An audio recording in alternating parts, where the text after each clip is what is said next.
오늘 우리 교만한 지식 또 지성보다 사랑이 먼저라는 우리 그런 제목으로 함께 말씀을 우리 나누려고 합니다. 여러분, 우리 우상의 제물에 관련된 이 본문은요, 우리가 좀 많이 알고 있어요. 왜냐하면은 우리가 실생활들을 살아가면서 이런 문제를 한국에서 좀 많이 경험을 하기 때문에 이 본문이 굉장히 우리가 많이 관심이 있기도 하고 또 많이 눈여겨보기도 하고 많이 들어봤을 그런 본문이에요. 요즘 같은 미국에 사는 저희들은 뭐 크게 문제가 안 되겠지만 여러분이 한국에 계실 때 우리 뭐 유교 아니면 불교, 심지어 한국의 여러분이 천주교도 제사의 문제만큼은 굉장히 관대합니다. 한국에 있는 천주교 신자들은 다 제사를 다 드리죠, 그렇죠? 이제 그런 한국의 문화에서 조상에 대해서 돌아가신 또 부모님에 대해서 제사를 안 지키는 것은 큰 불효자라고 그렇게 간주를 해요. 조상에 대해서 너무 예의 없는 사람이라고 그렇게 간주해서 그거 피하는 사람들을 우리가 굉장히 한국의 사회에서는 조금 무시하거나 또 멸시하는 경향들이 있습니다. 제 아내는 평산 신시 종손의 집안이에요. 저희 장인어른이 종손이시고 저희 장모님이 종부거든요. 엄청나더라고요. 1년에 제사만 해도 뭐 정말 수십 번 이상을 드리는 그런 집안이더라고요. 제사가 많았어요. 저희도 우리 외가 쪽으로는 아주 신앙이 깊지만 저희 친가 쪽으로는 저희 작은 할머니가 아마추어 무당이었어요. 무당.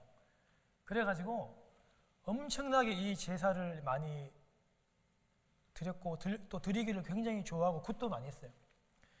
근데 저희들은 특별히 이렇게 명절에 이제 저희 작은 할머니 댁에 인사드리러 가면 늘 그 제사 음식이 나왔고 불편한 분위기 속에서 명절이 시작이 됐어요.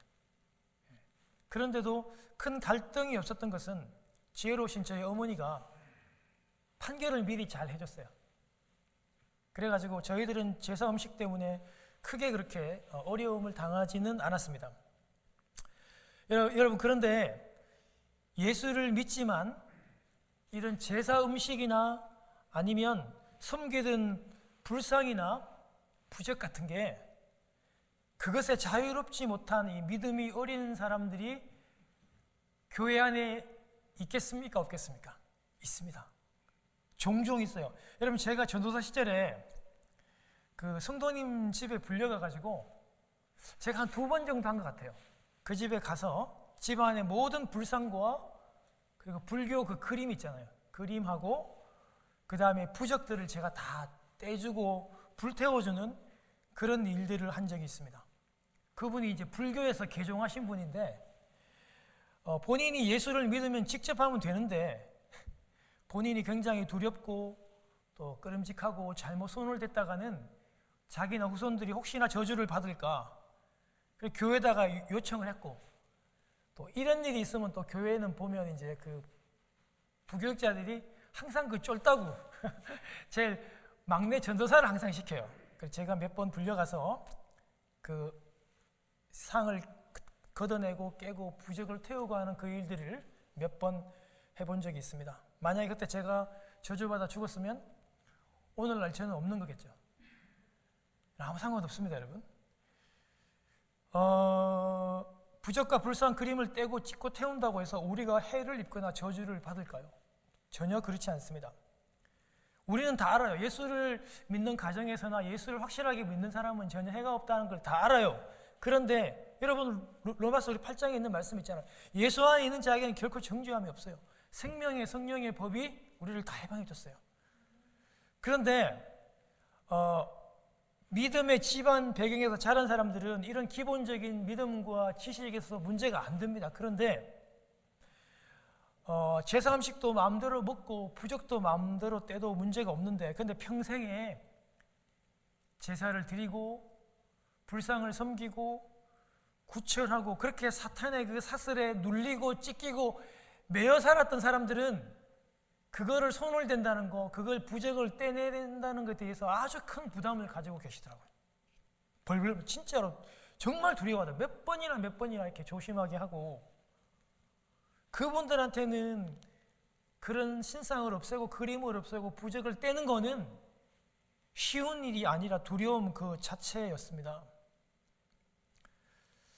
여러분, 그래서 우리가 그런 신앙이 어린 사람들을 교회 내에서 충분히 이해하고 그들이 신앙의 시험이 들지 않도록 우리가 절제하면서 그들을 용납하고 그들을 도와줄 수 있어야 합니다. 여러분, 바울이 오늘 본문 가운데 뭐라고 얘기합니까? 만일 나의 믿음이 있는 이 지식이, 행동이 연약한 자들에게 걸림이 되면 평생에 자기는 고기도 안 먹겠다잖아요. 여러분, 오늘 본문은요, 제사 음식이죠. 우상에게 드려진 이 음식을 먹느냐 아니면 마느냐, 그거를 결정하는 그런 본문인 것처럼 보이지만 사실은요, 그게 주가 아닙니다. 이걸 적용해 보면 훨씬 더 중요한 것은 뭐냐 하면 정말 그 지식과 배려와 사랑의 문제입니다. 내가 아무리 지식이 있고 내가 아무리 믿음이 투철한데 제사 음식 막 마음대로 먹고 부적을 마음대로 막 떼도 상관없어. 나는 예수 그리스도에 대한 확실한 믿음이 있으니까. 그런데 그런 믿음이 배려가 있어야 된다는 거예요. 왜냐하면 믿음이 아주 연약한 사람들에게는 그게 걸림돌이 되고 시험거리가 될 수 있기 때문입니다. 내가 확신하고 내가 알고 있는 지식이 아무리 커도 그 나의 말과 행동이 공동체 안에 연약한 자들에게 큰 실적과 위험이 된다면 그 행동을 멈추어야 한다는 것입니다. 왜냐하면 배려와 사랑의 문제에 있어서. 여러분, 고린도 사회입니다. 이 고린도 사회에서 제사로 드린 이 우상의 음식을 먹지 않고 살아간다는 게 쉽지 않았어요. 오늘날 미국에서 중국산 제품을 쓰지 않고 살아가는 것과 비슷해요. 여러분, 우리 2000년대 그 책도 하나 나왔잖아요, 그죠? 거의 불가능합니다. 여러분, 중국산을 쓰지 않는다는 거는 오늘날 거의 불가능한 것처럼 당시에도 특별히 여러분 그 고기 같은 경우에 여러분 그 고대 시대 때 고기 마음대로 못 먹었어요. 30년 전만 해도 저도 1년에 그래서요, 고기를 이렇게 뭐 불고기를 구워 먹는 일은 거의 없었던 것 같아요. 명절에 한 번씩 뭐 국으로 이렇게 먹지. 2000년 전 여러분 고대 시대 때 고기를 먹는 경우는 여러분 절대 안 쉬워요. 미국이라든지 남미의 뭐 아르헨티나 같이 워낙 여러분이 소를 초대형으로 지금 이렇게 막 집단으로 이렇게 키우기 때문에 우리가 이렇게 쉽게 고기를 먹는 거지. 여러분, 우리 소고기 이렇게 자유롭게 먹은 적이 얼마 사실 안 돼요, 여러분. 고기는 그 당시에 대부분 다 신전에서 그 제사를 드리면 그 제사장들, 사제들에게 드려지고 그 사람들이 그 고기를 자기 일부 얼마를 먹고 뒤로 이렇게 빼돌려 가지고 시장에다 그걸 내다 팔았어요. 그러다 보니까 그런 유통 구조를 형성하고 있었기 때문에 시장에서 파는 이 모든 고기는 다 우상에게 드려진 고기였습니다. 그래서 고대에서 고기를 먹는다는 게 쉽지 않았고 고기를 먹는다는 거는 그건 다 그냥 우상에게 드려졌던 그런 제물이었던 겁니다. 그리고 그 당시에 이제 사람들이 뭐 사업을 한다든지 장사를 한다든지 이런 모임이나 연합의 그 길드라 그러죠. 거기에 가입이 되면 반드시 이 사람들은 모임할 때 제사를 드렸어요. 그래서 정상적으로 사업을 하고 정상적으로 뭐 직장 생활을 하고 정상적으로 사회생활을 하려면은 반드시 그런 길드에서 제사를 드렸던 그 음식을 먹지 않을 수는 없었어요. 그러다 보니까 우상의 음식이 아주 사회 전반적으로 아주 이렇게 밀접하게 있었다고 보면 돼요. 그런데 이런 자연스러운 문화들이 교회 안으로 들어오게 되고 교회 안에서 아니 우리가 하나님을 섬기고 있는 하나님의 자녀들이고 우리 예수 안에 결코 정죄함이 없는 자들인데 우상 음식은 먹어도 상관이 없다 라고 이제 믿음이 큰 사람들은 그렇게 주장하고, 반대로 절대로 우상의 제물을 먹을 수 없다는 사람 사이에 이렇게 나눠져 가지고 두 사람이 이렇게 아주 큰 논쟁을 벌이면서 싸우고 있었고, 그 문제에 대해서 바울에게 질문을 하면서 답을 구했던 것이에요. 오늘 그 답에 대해서 바울이 답을 해주는 그런 장면입니다. 여러분 생각은 어떻습니까? 먹어도 상관없죠, 그렇죠? 우리는 여기까지는 거의 다 알아요.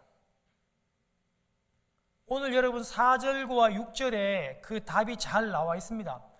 우상은 아무것도 아니에요. 기록되어 있잖아요.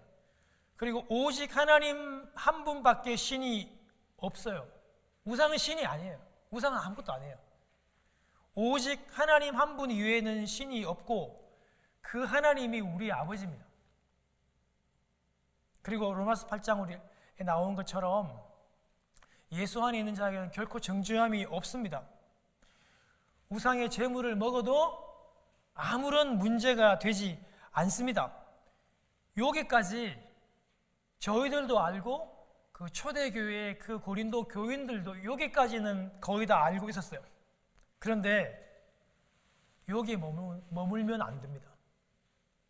내가 알고 확신하고 있고 확실한 믿음이 있기 때문에 내 마음대로 먹어도 된다 라고 생각하는 그 생각에서 멈춰서는 안 된다는 겁니다. 왜냐하면 내가 우상의 음식을 먹는 그 모습을 보는 믿음이 어린 연약한 지체가 실족해서 또 넘어질 수 있기 때문입니다. 그래서 믿음이 어린 성도가 보든 말든 나는 내 길을 간다. 그래서는 안 된다는 거예요. 그건 공동체의 배려나 사랑의 차원에서 그렇게 해서는 안 된다는 겁니다. 사랑하는 여러분, 제가 아직까지도 잊을 수가 없어요. 여러분 평생을 신주단지를 그렇게 모시고 제가 우리 작은 할머니 방에 한번 들어가 보면 붉은 천으로 방 양사방을 다 이렇게 도배를 다 해놨어요. 그림이 있고 향냄새가 나고, 평생을 그렇게 무당으로 섬긴 사람이 한순간에 그걸 부적을 다 떼내고 상을 막 뒤집어 엎고 기겁을 합니다. 기겁을 엄청 두려워해요. 평생을 섬기면서. 여러분, 그런데요, 이 평생 동안 이 마귀를 섬기고 우상을 섬기는 사람은요, 이사 제대로 못 갑니다. 여러분, 이사 갈 때 이 무당들한테 다 물어보고 날짜를, 결혼 마음대로 못 해요. 여러분, 날짜를 다 물어보잖아요. 집안의 소소한 그런 대소사 모든 일들도 다 무당에게 물어보고 일을 하고 완전히 사로잡혀 있고 완전히 그렇게 눌려 있습니다. 그런데 그런 사람들을 우리가 용납하고 우리가 좀 이해를 해줘야 한다는 겁니다. 예수 믿는 집안에서 자란 우리는 아무 문제가 없어요. 그런 지식도 있고 그런 믿음도 있어요. 그렇지만 내가 말한 것, 내가 행동한 것이 그런 연약한 사람들을 위해서 큰 걸림돌이 될 수 있으니까 우리는 더 조심하고 더 신중해야 한다는 것입니다. 공동체를 위해서. 사랑하는 여러분, 그 믿음이 어린 사람들은 우상의 제물을 먹으면 다시 예전으로 돌아갈 것 같고, 그리고 저주를 받을 것 같다는 생각 때문에 그들이 굉장히 두려워하는 경우가 많이 있습니다. 여러분, 오늘 8장 10절을 우리 유진 피터슨의 우리 메시지 성경을 참조해 보면 제가 여러분들한테 한번 읽어 드릴게요. 오늘 10절 말씀을, 예를 들어 당신이 우상 숭배를 위한 잔치, 곧 우상에게 바쳐진 고기가 주요 요리인 잔치에 참석함으로써 여러분의 자유를 과시한다고 해봅시다. 만일 그 문제로 고민하던 어떤 사람이 평소에 여러분을 지적이고 성숙한 사람으로 여겼는데 그 우상잔치에 여러분이 참석하는 모습을 본다면 커다란 위험이 되지 않겠습니까? 그는 대단히 혼란스러워할 것입니다.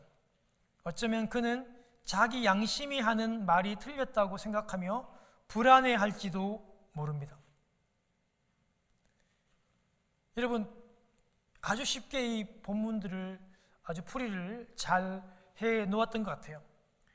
즉, 연약한 사람, 믿음이 연약한 사람은 이런 경우에서 단단히 실망하고 시험에도 들고 믿음에서 멀어지는 실족할 수도 있다는 그런 사실이라는 거죠. 여러분, 내가 알고 있는 그 확실한 지식, 확실한 그 믿음, 자유하는 그 지식, 그 생각이 공동체 안에서 연약한 자들에게 얼마나 큰 위험거리가 될 수 있는지를 여러분 꼭 기억하십시오. 여러분, 비단 오늘날의 이 우상의 재물의 문제는 요즘 들어오면서부터는 큰 문제가 되지 않아요. 그런데 제가 이따가 좀 얘기를 할 텐데요, 요즘에 우리 현대교회에서, 요즘 교회에서 예를 들어서 교회 내에서 술 문제라든지 아니면 흡연 같은 문제는요, 또 이와 같은 걸림거리가 충분히 될 수 있습니다. 오늘 본문은 얘기하기를요, 왜 우리가 공동체 안에서 믿음이 약한 사람들을 배려해야 되는가? 오늘 그 답은 11절에 잘 나와 있습니다. 예수 그리스도께서 그 연약한 자를 위해서도 죽으셨기 때문입니다.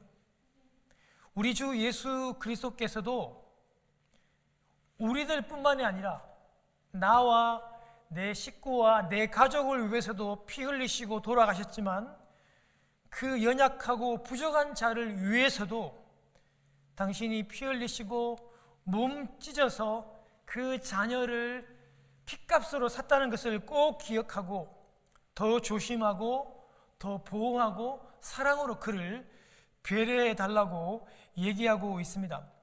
사도 바울께서도 오죽했으면 자기가 그렇게 얘기했을까요? 우상의 음식이 형제를 걸려 넘어지게 한다면 그가 걸려 넘어지지 않기 위해서 나는 평생 고기를 먹지 않겠다라고 할 정도로 어린 사람들을 배려해야 한다는 것이 바울의 마음이었던 것입니다. 사랑하는 여러분, 오늘날 우리 교회 내에서 물론 독주 같은 거는 안 될 수도 있어요. 예를 들면은 센 술 있잖아요. 소주나 아니면 위스키나 보드카, 완전히 누가 봐도 이렇게 딱 술이야 이건. 근데 예를 들어서 와인이나 맥주 같은 그런 문제. 여러분, 진짜 우리 젊은이 사회나 아니면 교회 내에서 충분히 일어날 수 있는 일이에요. 흡연도 마찬가지고. 여러분, 이 술이라든지 흡연은요, 우리 한국 기독교가 처음에 정착하면서 선교사님들이 우리 한국 조선의 땅에 와서 복음을 전하면서 세계의 다른 어느 곳보다도 이 문제를 굉장히 많이 강조하고 아주 엄격하게 그 규정을 뒀습니다. 왜냐하면 선교사님들이 와보니까 이 조선의 이 남자들이 특별히 술과 흡연과 마작과 또 이 축척, 그러니까 이제 그 여인을 이렇게 한 명 더, 부인 한 명 더 두는 그런 이런 제도가 너무나 사회에 만연해 있으니까 도저히 안 되겠다고. 그래서 선교사님들이 특별히 한국에 복음을 전가하실 때 이런 술이나 흡연의 문제, 여자의 문제에 대해서는 더 엄격한 기준을 사실은 들이댔어요. 그래서 실제로 우리가 독일 교회라든지 아니면 그런 나라들은 맥주라든지 아니면 이런 술이라든지 아니면 이 흡연에 대해서, 흡연은 또 기호식품이니까요, 굉장히 좀 자유로운 나라들이 또 교회 안에서 자유로운 곳이 많이 있습니다. 물론 여러분, 술을 마시고 흡연을 한다고 해서 구원을 받지 못한다, 받는다, 그런 문제는 사실은 아닙니다. 그렇지만 여러분 잘 기억하십시오. 우리가 믿음 생활을 한 사람으로서, 교회의 직분자나 교회의 리더가 된 사람으로서, 교회의 목사가 된 사람으로서 이걸 한다는 것은 이건 아주 엄청난 파급의 효과가 있습니다. 특별히 교회 내에서 믿음이 어린 사람들에게는 내가 여러분 마시는 그 술 때문에, 내가 하는 그 흡연 때문에 영원히 믿음을 잃어버릴 수도 있기 때문에 특별히 교회 내에 세워진 사람들 이 부분을 굉장히 조심해야 된다는 겁니다. 여러분 제가 신학교 다닐 때도 목사가 되려고 신학교에, 여러분 우리 고신대학교는 여러분 이거 다른 신학교하고는 또 많이 틀려요. 엄청나게 보수기 때문에 우리 신학생들 중에서 술을 한다든지 흡연을 하는 친구들은 뭐 거의 마귀 취급받고, 거의 뭐 그냥 마귀 취급을 받아요. 거의. 그런데도 그거를 끊지 못하고 하는 친구들이 더러더러 있었어요. 심지어 부목사가 되어가지고 사역을 하는데도 이거를 끊지 못해가지고 엄청나게 고생하시는 그런 제가 선배 동기들을 제가 알고 있습니다. 제가 지금 이거 우리 유튜브에 나가니까 차마 그 이름을 제가 얘기할 수는 없죠. 물론 뭐 다 회개하고 지금은 안 하겠지만 그게 여러분 인이 박히잖아요. 근데 굉장히 그것 때문에 힘들어 하시는 분이 많았어요. 그것 때문에 실제로 사역하면서도 굉장히 어려움을 겪는 사람들이 굉장히 많았어요. 여러분 민감한 문제이기 때문에 저를 예를 한번 들어보겠어요. 저를. 여러분 군에서 함께 했던 이 전우를 20년, 30년 만에 만났어요.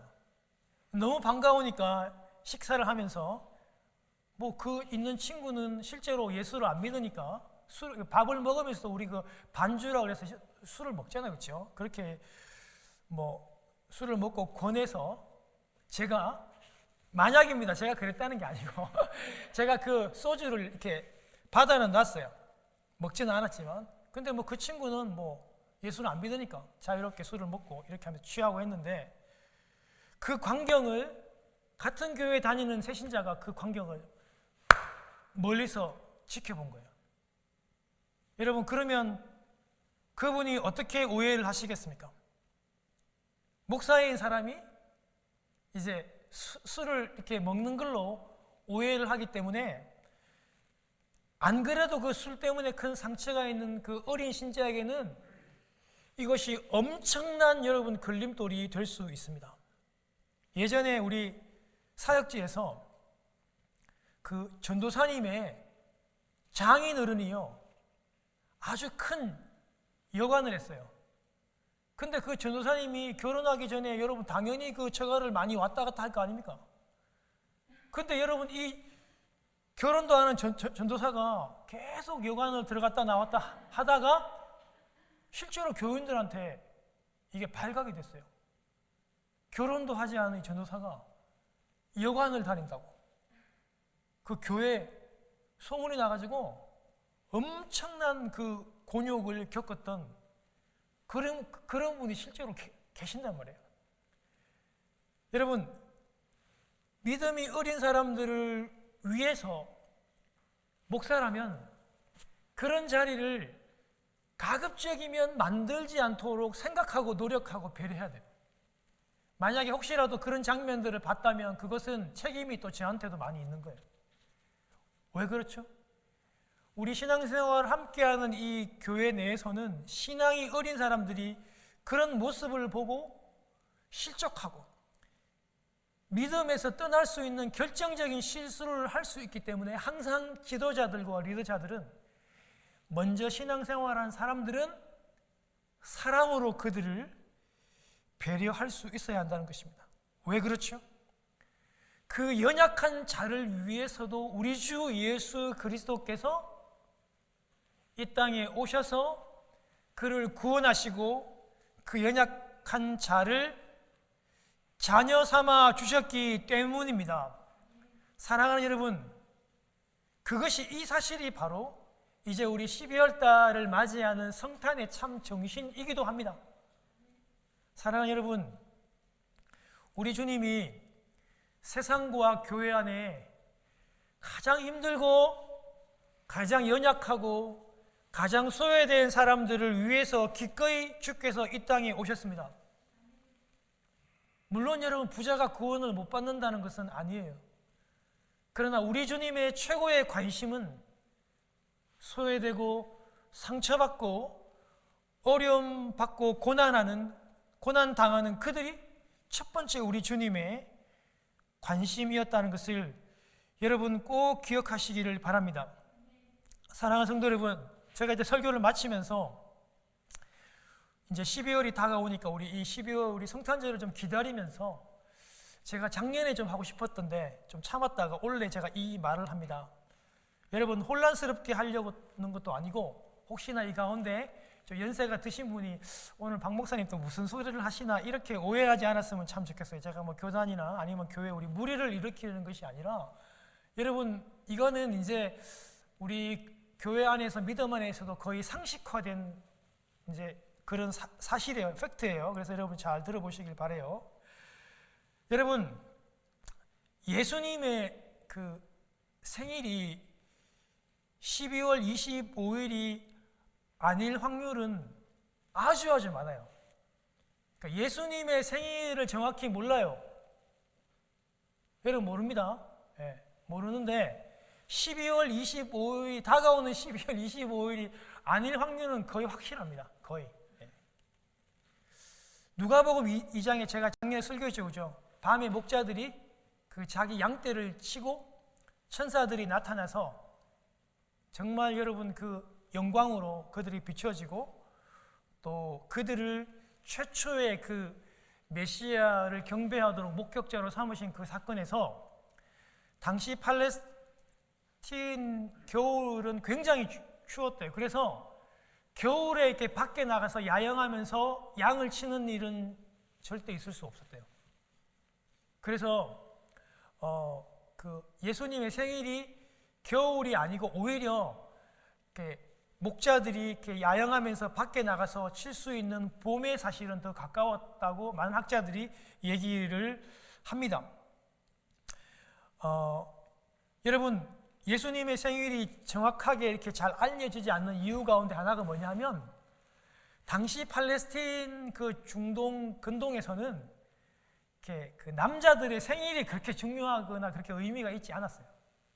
그러니까 뭐 예를 들면은 요즘처럼 아빠 생일이야, 엄마 생일이야, 뭐 기념일 이래서 막 이렇게 하지 않고 그 당시에 여러분 유대 문화에서는 생일에 대해서 큰 의미를 부여하지 않았어요.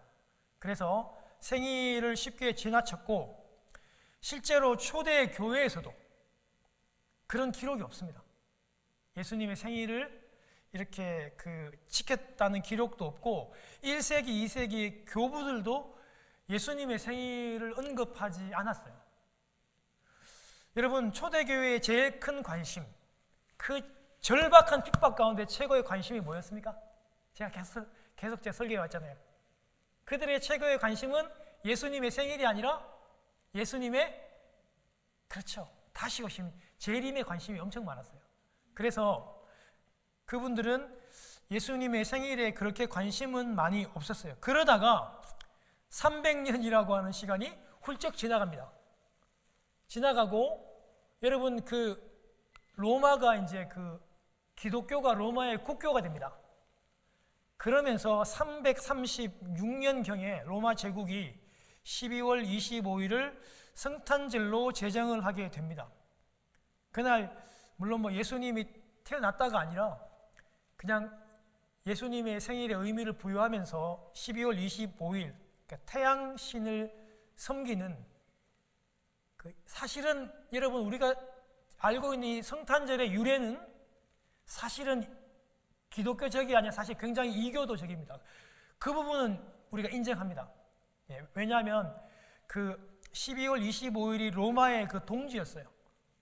밤이 제일 긴 동지였고 그리고 로마의 그 이교도의 축제일이 12월 25일이었고 그 특별히 그 사투르날리아의 그 이방 신의 시간과 농업을 주관하는 그 신의 축제일이었고 그 축제 기간이 무려 일주일이었는데요. 노예들까지 다 쉬게 돼요. 다 쉬면서 이때 이제 그 선물을 신에게 바치기도 하고 또 옆 사람에게 이렇게 선물을 나눠주고 받는 여러분 그래서 성탄절날 선물 주고 받는 이 습관 여러분 이 전통도 사실은 성경적인 건 아니에요. 다 이교도에서 온 건 맞아요, 여러분. 그런 우리가 이 12월 25일에 그 배경을 우리가 가지고 있었어요. 그런데 그 로마의 기독교가 왜 12월 25일 로마의 태양신이죠. 솔라 인빅처스라고 하는 여러분 그 탄생 축제일에 왜 그렇게 맞춰가지고 이날로 정했냐면 이 태양신보다 더 위대한 신이 있었는데 그 위대한 신이 바로 예수님이니까 이날을 예수님의 생일로 기념하고 그날이 사실은 이제 공휴일이고 하니까 쉬면서 이날을 우리가 기념하자는 그런 차원에서 사실은 12월 25일을 예수님의 성탄절로 생각을 하고 지키기 시작해서 그 전통이 무려 1700년 동안 지금 지속이 되어져 왔어요. 그런데 아마 여러분은 아마 잘 아실 거예요. 우리 지금 기독교 내에서도 제가 속한 우리 교단에서도 12월 25일은 이거 이방 풍습 로마 그 태양신에 관련된 유래이기 때문에 이게 지켜서는 안 된다, 안 되는 건 아니지만 굉장히 부정적으로 보시는 분도 사실은 들어 있긴 합니다.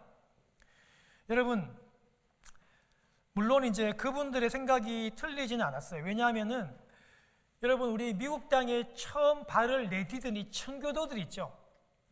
이분들이 특별히 이 성탄절은 이교도에서 유래해 왔다 그래가지고 성탄절은 안 지켰어요. 여러분 청교도들이 미국에 도착할 그때쯤이 성탄 시즌이었는데도 그 기록이 없거든요. 안 지켰고 심지어 그들이 매사추세츠 주 법을 정할 때 1659년경에 12월 25일을 그 성탄절로 경축하는 자에게 오실링, 지금으로 하면 한 500불 정도의 티켓을 먹였어요. 벌금형을 먹인 기록도 있습니다. 여러분 이 법은 남북전쟁이 다 끝나고 남북의 화합을 이루는 그런 차원에서 국가 어떤 그런 기념일로 이렇게 공휴일로 정하면서 아마 할 때까지는 계속 유지가 되었었습니다. 그만큼 이 청교도들은 그 12월 25일을 인정하지 않기도 하고 그들 나름대로의 어떤 그런 신앙의 전통을 따르고 있었던 것 같아요. 여러분, 제가 여러분들에게 말씀을 드리고 싶은 것은 뭐냐 하면 1700년 동안 드렸던 이 성탄절을 그러면 우리는 드리지 말자 막 머리띠하고 막 머리 깎고 이래가지고 우리는 안 지킨다고 이렇게 하자는 말이 제가 아니에요. 중요한 거는 성탄절의 날짜가 아닙니다. 그렇죠 여러분? 성탄절의 날짜가 예수님이 태어난 날 아무도 몰라요 여러분. 아무도 몰라요. 중요한 거는 성탄절의 날짜가 아니라 성탄절의 이 메시지라니까요. 메시지. 그거를 우리가 기억하고 이 12월 25일 날을 기다리면서 실천해야 된다. 오늘 여러분 본문의 설교처럼 연약하고 믿음이 어린 사람들을 위한 그런 배려의 정신처럼요.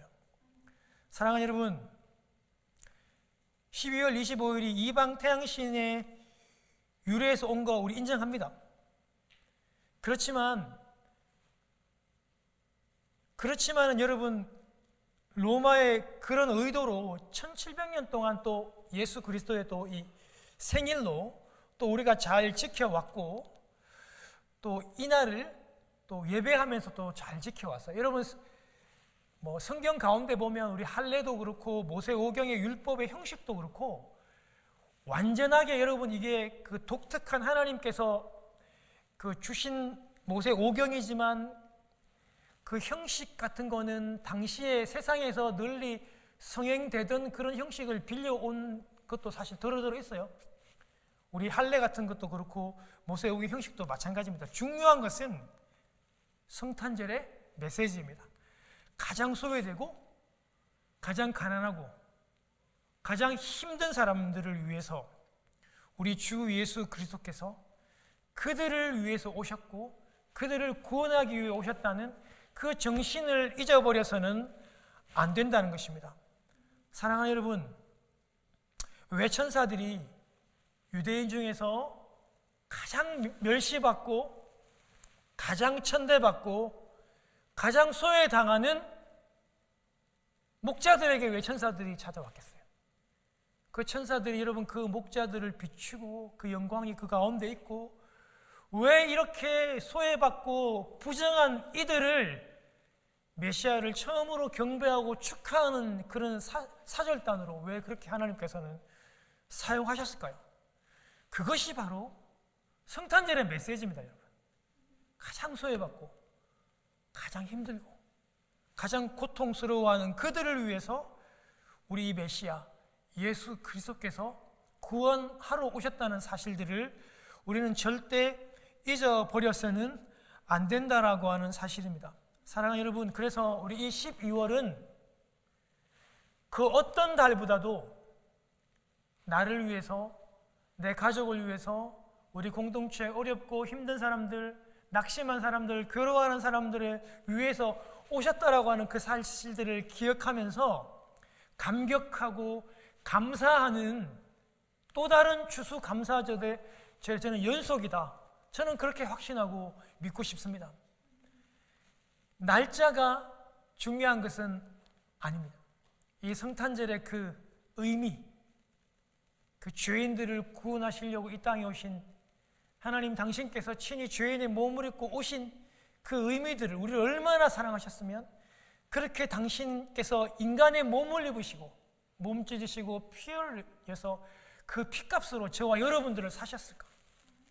그 사랑을 기억하는 달이 되어야 한다는 것입니다.